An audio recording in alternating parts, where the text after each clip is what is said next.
Welcome back, everyone. It's my 16th week of taking ivermectin. It's actually my 17th time in total of taking ivermectin. Obviously, I'm taking it for prevention of parasitic infections. And in today's video, I think I'm just going to let loose and say a few things that are on my mind about how nothing makes any sense whatsoever. And hopefully, I'm not going to be in breach of any community guidelines from this socialist platform. But first, I've got a fatty meal to eat, so let me show you what my mother-in-law's prepared for me. She's sat over there. And this is it. What is that? I don't know what that is. Shall I risk it? Might be my last video, and not because of the ivermectin. Lovely. I don't know how fatty of a meal this is, but it looks tasty. Before I forget, the purpose of eating a fatty meal when taking the ivermectin is because for the purposes in which I'm dosing, I want it to enter my bloodstream. So it is fat soluble. Fatty meal will help it enter my bloodstream and take better effects, stay in my system for longer. I'll talk about the website and it's a group of physicians that give a lot of information on ivermectin for the current deworming river blindness thing going around the world. But if I mention them too much, for sure I'm going to be in breach of the censorship guidelines, community guidelines. But yeah, I'm just taking the normal dose. I'll get into it now. Okay, might as well get it over with. Instead of the end of the video, it's the beginning of the video. So I take 0.2 milligram per kilo of body weight.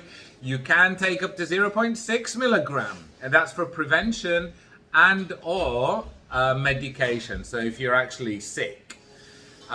For prevention, I'm taking mine just once a week. You can take it twice a week. Anywhere from 0.2 milligram to 0.6 milligram is within a very safe margin. And they did studies, and they've got loads of studies actually out of many countries, including Argentina, showing doses well over 1 milligram per kilo of body weight. And that's a huge dose vis-a-vis the label amount, which is 0.2. And no side effects ever reported. No deaths, certainly, ever reported. But go to the CDC, get your information from them, because ivermectin could be lethal. And of course, you're not a horse, okay? So that's it. I'm just taking 0.2 because I feel like if I get sick midweek or whatever, then I'll dose again. So I'll react according to how I feel, and I feel well. And if let's say on a Wednesday I'm not feeling well and I take 0.2 milligram, which would be 3 tablets at 6 milligram, it's 18 milligram in total. So if, for example, on the Wednesday that happens, then on the Thursday I still don't feel well or I feel more unwell, then I'll take another dose and I might up it to 0.4 milligram, double the dose. So that's my strategy. You come up with your own, whatever makes sense to you. There isn't really defining guidelines on it. That's my strategy. That's my reason for doing it like that. And why do I even take it? It's because I do believe that this pandemic is real. Now, so is flu. So is pneumonia, so is bronchitis, and those things can be pretty severe depending on the age of the person and the health of the person. So very young children with pneumonia and bronchitis, and very old people with pneumonia, bronchitis and flu, it can be obviously deadly. It is deadly. They are deadly. So I see this as one of those. However, I feel that I'm in an age category, in a health category where I don't feel that it's a big threat to me. So why am I dosing? Why am I trying to protect myself? Because actually, it's not just myself. I'm trying to protect my eldest son, who does have comorbidities. He has an immune disorder, and I don't feel that this virus would be deadly to him. However, it's not pleasant seeing him very ill. When he was a toddler, he had chronic. He had bronchitis and pneumonia, chronic, so repeated times. And it's not pleasant, it's scary, actually. And I'd rather not put him through that. So I'm taking measures, seeing as I'm mingling and I'm at work with over 130 people, and I go downtown and I'm mingling with suppliers and whatever. So I'd rather just reduce the risk for him. Why not vaccinate? Because I don't trust the vaccine. Now, that's my personal opinion. You get your opinion from the FDA and CDC and NIH and your local health authority. That's fine. And you want to inject your children with something that's never been tested for 10 to 20 years. That's fine. I mean, I think it's the CDC came out with a statistic that 1 in 5,000 chance of myocarditis in young males. 1 in 5,000. Okay, how many is it killing? Do you know that myocarditis, whilst you can stop the symptoms from getting worse, it's not reversible. So if you've got any damage to your heart, the walls, your cells of your heart, they don't repair themselves.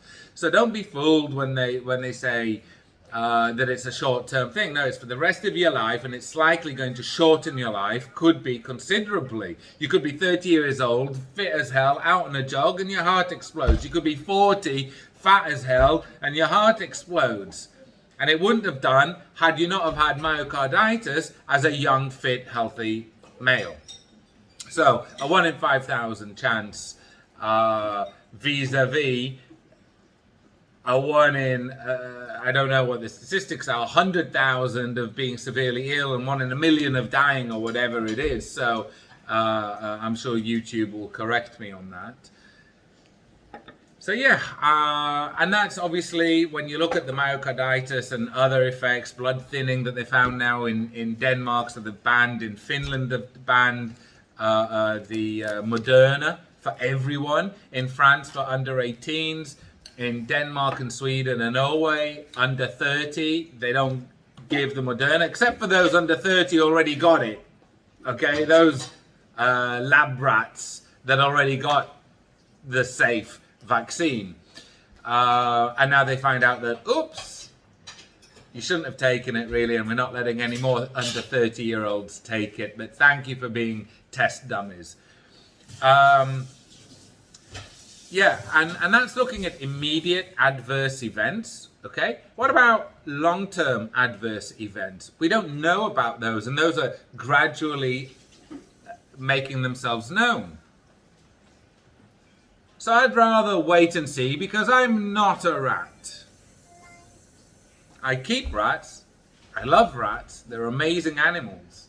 You can watch some of my I did a short with the rabbit and the rat glove. They're amazing animals.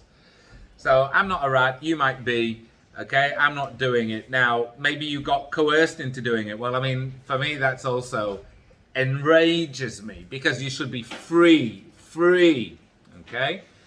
And even if it was extremely safe, and even if the river blindness pandemic that's going around was extremely dangerous for my age group or my health category, just because I'm being coerced into it, I wouldn't do it. Out of principle, I wouldn't do it. Those of you, anyone who trusts their government doesn't know history, okay? I'm not going to be coerced into anything, and if it means I can't travel, I won't travel, so be it. The flip side of the coin, I save some money.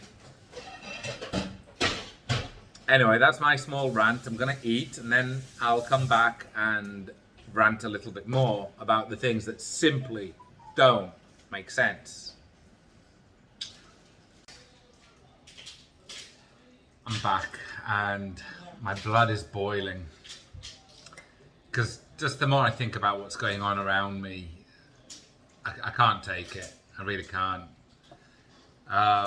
Austria. So now I hear on the news, my wife, she shows me, Austria are going to do a lockdown for the unvaccinated. I said, what are you talking about? Austria? You mean Australia? because Australia's gone completely dual alley. She said, no, Austria. I'm like, what?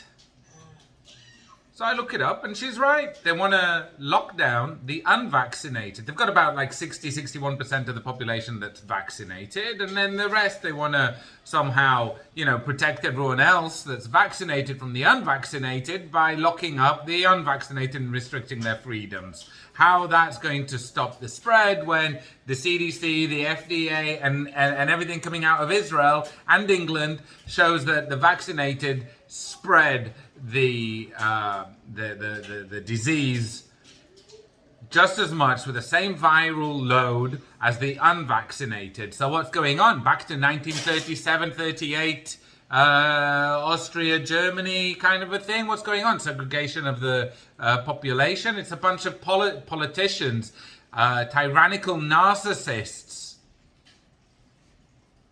I mean, crossing the line. They crossed the line a long time ago. It's not acceptable. Not for any excuse. Public safety. I mean, they keep talking about spreading it within the community. So it's not about personal safety, the vaccines. It's about public. Well, that's communism. Get it through your heads.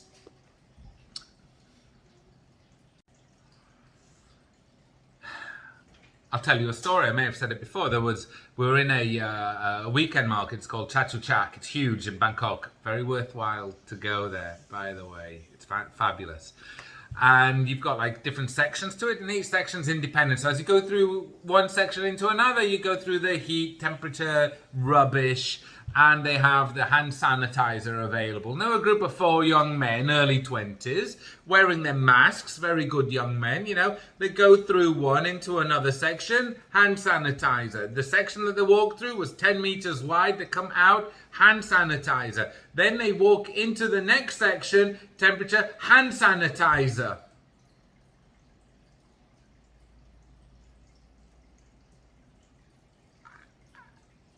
And my point about politics is that these people in Austria and all over the world, in New South Wales and wherever, it's those kind of people, like these 4 young men, that then they think they've got the right to decide how the rest of us should live.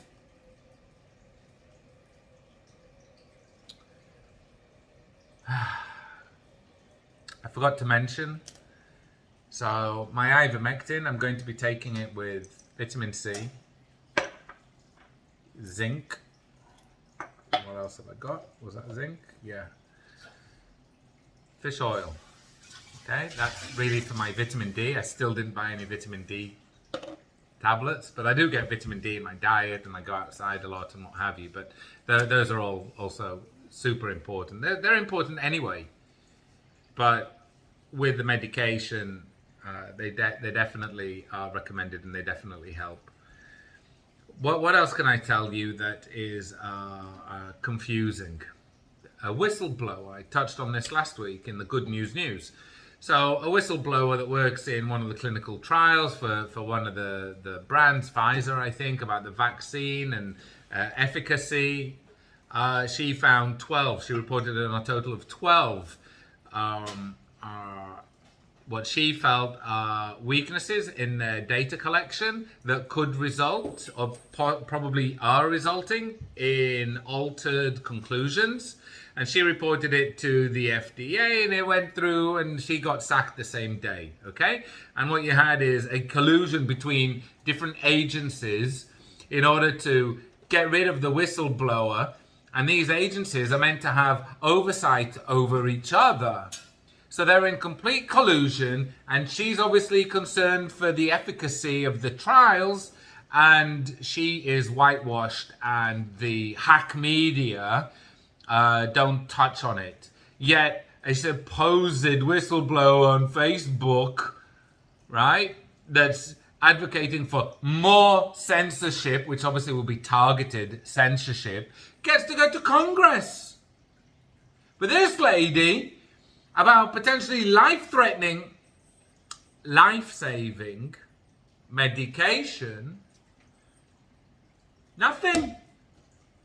She gets sacked and that's it. No Congress. How does that make sense? How is that not confusing? What else? New drugs. Rena, come say hello. Okay, coming. Hi. What day is it today? Today is Ivermectin Day. yeah. No, it's Sunday, actually. Oh, yeah. Yeah, so get it wrong and wrong. It's Ivermectin Day. Hey, you didn't tell me that it had an ivermectin. Why have I got like blood veins coming out of my forehead and my neck? Because you're old. Hulk Hogan. Oh! Yes, I'm old. Thanks. Okay, now you can go away. Bye. Have a good time. Thank you. So what else? New drugs. Yay! New drugs can get tested on just a handful of people, a couple of thousand at most. Okay, and everyone takes them seriously because it's Pfizer bringing out this new oral medication. That and how does it work? It inhibits the virus from splitting and growing. They call it protease inhibitor, which works the same as the unmentionable. Works the same. And their results are lapped up, and yeah, this is great. It's looking really 50% efficacy, and it's going to be good. It's going to be $700, $10, $20, whatever. Okay. Yet there are physicians and organizations and websites, delete the numbers, F2L3C4C5C6 Alliance. So just take the initials and go to duckduckgo and look them up and do your own research and come to your own conclusions. But they are censored. Yet they have hundreds of trials, some clinical trials, hundreds, with hundreds of thousands of patients. And that is not good enough. How does that make sense? How is that not confusing? And then what else? So it's a protease. I may be spelling it wrongly. It's a protease inhibitor. Pronunciation might be wrong. Same as the unmentionable. But Pfizer released a statement saying that I need to read it. 1 minute, I've got it down somewhere.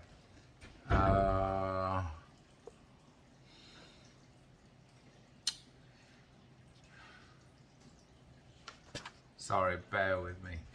Right, Pfizer. They released a statement saying, and this is exactly what they said, their protease inhibitor is not similar to that of an animal medicine. Animal medicine. Right? Why are they calling it? Why is Pfizer releasing a statement saying that their oral medication, their protease inhibitor, is not similar to the animal medication? Maybe because fact checkers, right? Fact checkers will not fact check them as being false.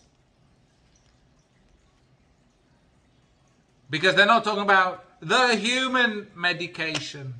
The fact checkers will say, anyone who says that is false, fact check, false. There's nothing false about their Pfizer's statement. Do you get it? I don't think I'm explaining myself very well. I'm pissed. I'm really frustrated. Last night, we went out for a meal. And little kids with masks running around, seriously, running around. I'll put a few videos. My wife will be upset with me. She told me not to record, but I did. Beautiful, innocent, compliant little kids running around with masks on. Families sat together with the grandma, all wearing masks at the dinner table. Leave grandma at home.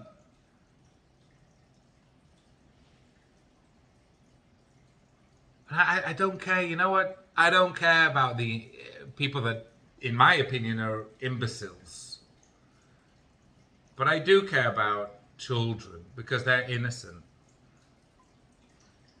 And they were so compliant in wearing their masks and running around. One of them in the sea. We went to like a seaside restaurant. Won't be going there again because the food was not at all good. And yeah, I can't shake it off, you know, and I can't shake off the vaccinations on the kids, which, like I say, we don't know. We're slowly finding out more and more issues. So whilst it might be the cost-benefit analysis in the short term might appear to be, well, it's of more benefit, it's not me making that, coming to that conclusion, making that mathematical equation that doctors do, you know. What was that famous doctor? Mengele, right? Joseph. Yeah, doctors. Who commits abortions? Child unborn murders? 1 minute, who is it? Engineers? No, doctors. Okay? Those. Not all. But just because they're wearing a white overcoat doesn't mean that we should automatically trust them, that they're coming from a good place. Some of them are coming from numerical places that are very cold. You know, they make their cost-benefit analysis, but who's paying the cost? For whose benefit? So it's benefiting the old, but it's the younger people paying the cost. Who are they to make these judgments on supposedly free people, free populations? So I'm pissed. I'm trying to do this video for you. What other note did I make? That's it, just that and the 4 kids. And the vaxxed are spreading, right? The vaxxed are spreading. But Austria wants to only lock down the unvaccinated. In Israel, if your last shot was over 6 months ago, you're classed as an unvaccinated person. Because you have to have your booster. Well, how long is that going to go for? And where are the studies showing that another booster and another booster and another booster have no impact on long-term health?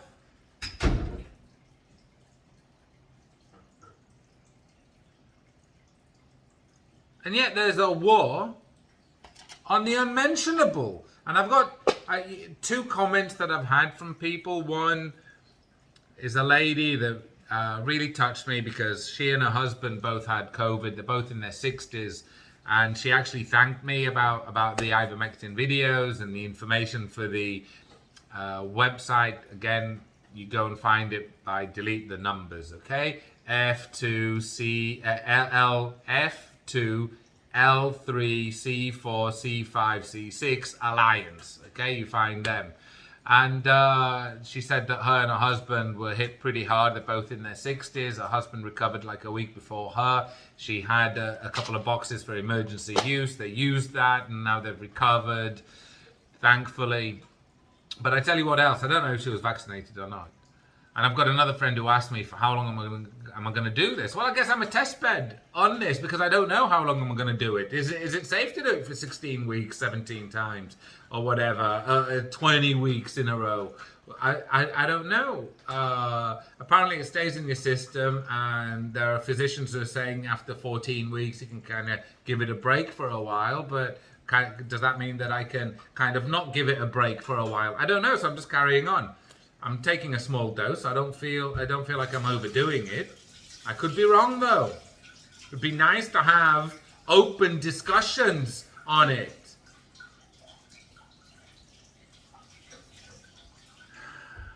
And what else do I want to say? You see, I'm getting frustrated and I'm losing my trail of thought.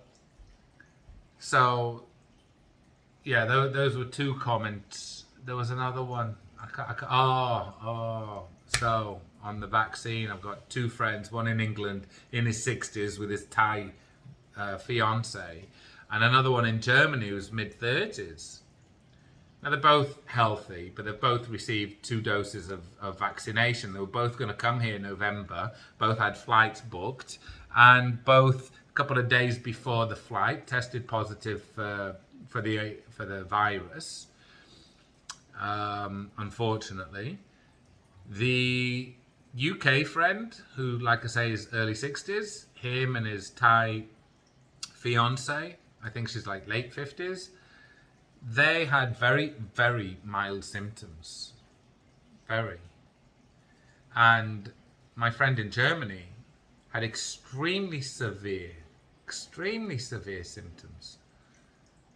Like really bad. And I spoke to him during his illness. And I could hear on the phone he was in a real bad way. He's got a family, young family. And what's kind of disturbing is that from what we understand is that this virus affects older people more severely than younger people, and that the vaccines have adverse events, stronger adverse and more adverse events with younger people than older people. So it's kind of vice versa.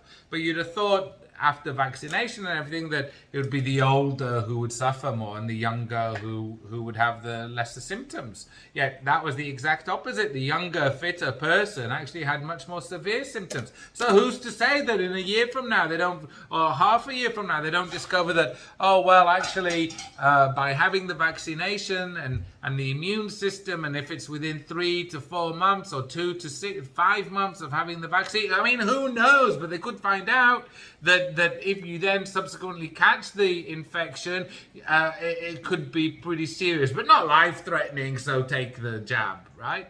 I don't know, nor do you.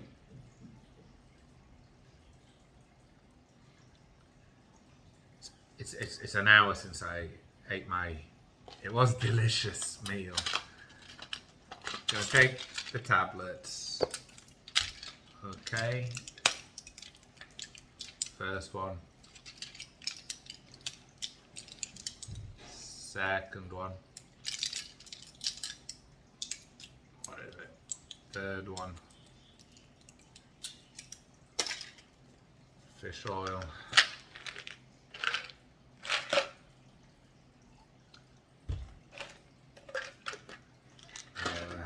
Vitamin C, 1000 milligram. I actually take these every day anyway.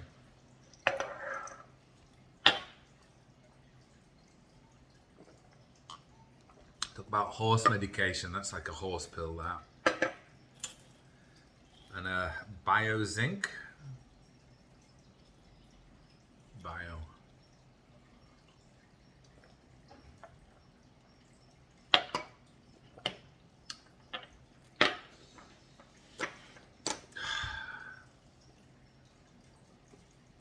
Wear your masks.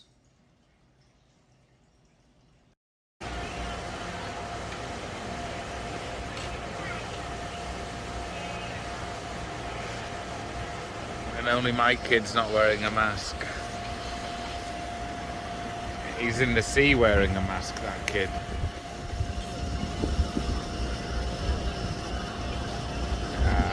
Very compliant, good lad. Go get into politics or something. Another good kid. So many good children. You bad child. What? No mask.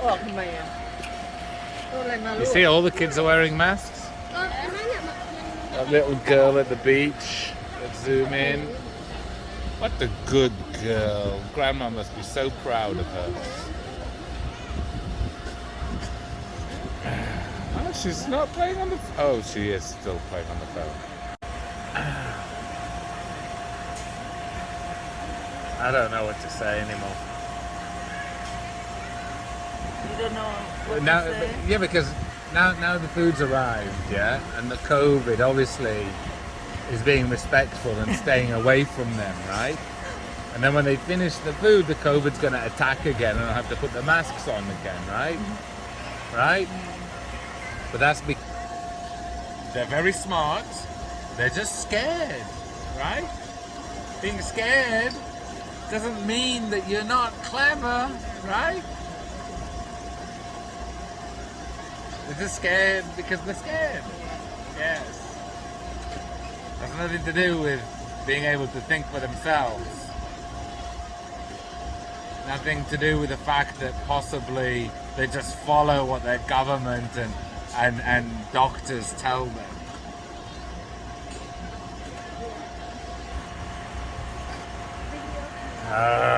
Bye-bye.